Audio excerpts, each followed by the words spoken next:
तू निर्गुण निराकार चैतन्याचा वारा, आधार सकळांचा मायेचा निवारा, विश्वाचा सातबारा तुझ्या मालकीचा, दास मी भोळा फक्त भोई पालखी. दूत चिंतन श्री गुरुदेव दत्त श्री स्वामी समर्थ महाराज की जय.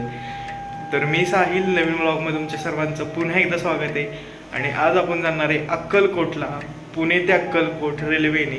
तरी चला, मी स्वामींचं दर्शन घेतलंय माझ्या रूममध्ये, जो फोटो आहे त्याचा, आणि आता चाललोय अक्कलकोटला. प्रवास खूप इंटरेस्टिंग होणार आहे, व्हिडिओ शेवटपर्यंत नक्की बघा. जायच्या अगोदर महाराजांना मुजरा करून घेतला. महाराजांना म्हटलं, तुमचं दर्शन मला घडू द्या. तिथून आम्ही PMPL स्टेशनवरती गेलो. मी आणि माझा मित्र शिवराज, आम्ही दोघं अक्कलकोटला जाणार होतो. तिथून आम्हाला बस भेटली. मोरवाडीपर्यंत आम्ही PMPLने जाणार होतो आणि मोरवाडीपासून पुढे आम्ही मेट्रोने जायचं असं ठरवलं.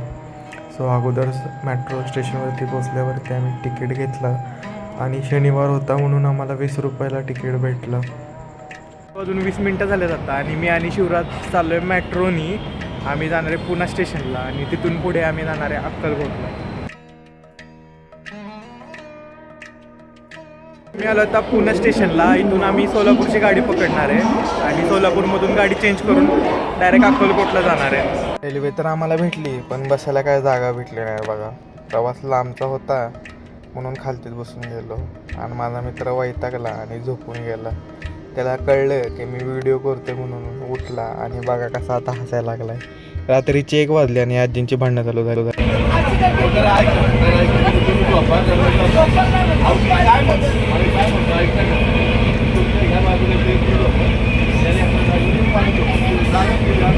आमचा प्रवास आहे, पण मित्र जोडीला आहे म्हणून काय बोर नाही झालं.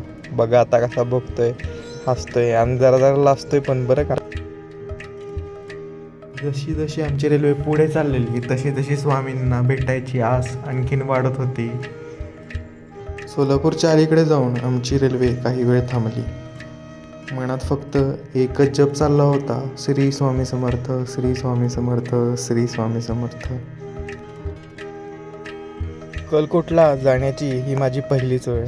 कितीही जर आपण ठरवलं तरी जाणं काही होत नाही, पण स्वामींची जेव्हा इच्छा असते, जेव्हा स्वामी स्वतःहून बोलवतात, तेव्हा जाणं मात्र होतं. आणि आज ती माझी वेळ आली होती आणि स्वामींनी मला अक्कलकोटला बोलवलं होतं.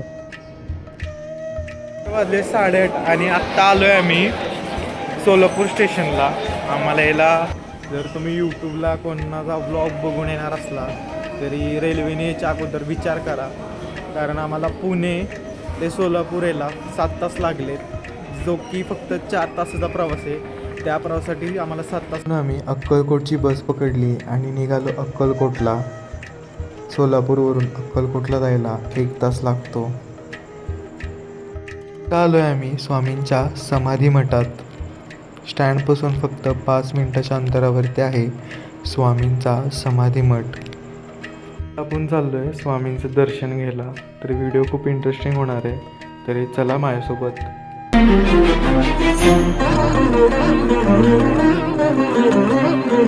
देवराज सेव्यमान पावनाग्रि पंकजं व्यालयज्ञ सूत्रमिन्दु शेखरं कृपाकरं.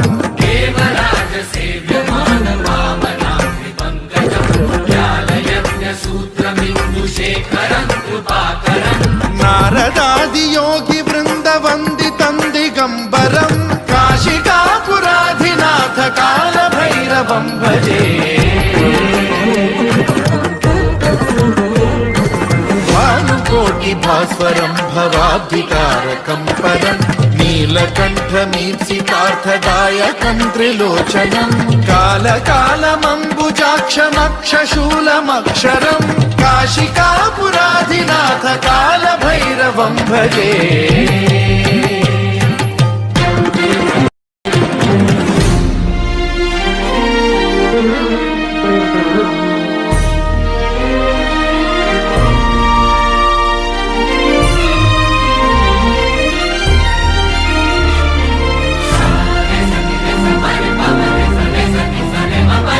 शूलटङ्कपाशदण्डपाणिमादिकारणं श्यामक विक्रमं प्रभुं आत्ता आपण आलोय बाळप्पा महाराजांच्या मठात, म्हणजे स्वामींचे सर्वात प्रिय असणारे शिष्य स्वामींच्या आदेशानुसार स्थापित केलेल्या गुरुमंदिरास. बाळप्पा महाराज हे मूळचे कर्नाटकचे. गुरुभेट आणि आध्यात्मिक ज्ञानासाठी त्यांनी सांसारिक जीवनाचा त्याग केला. बाळप्पा महाराज हे स्वामींचे फार जवळचे शिष्य होते. स्वामींनी समाधीपूर्वी बाळप्पा महाराज यांना स्वतःच्या चिंतामणी पादुका अर्पण केल्या होत्या आणि त्यासोबत गुरुशिष्य परंपरेला साजेसे गुरुमंदिर उभारण्याचा आदेश दिला. त्यानुसार बाळप्पा महाराज यांनी अक्कलकोट येथे गुरुमंदिराची स्थापना केली. ची समाधीनंतर त्यांच्या शिष्यांनी ही गुरुमंदिर शिष्य परंपरा निरंतर चालू ठेवली आहे. दीनबंधु कृपा सिंधु दया सागरा, गंध तूची रंग तूची धरती अंबरा, संकटात बळ देई पाठीशी उभी राही, रख रख त्या उन्हातली सावली, माऊली माझी स्वामी समर्थ माऊली, माऊली माझी स्वामी समर्थ माऊली.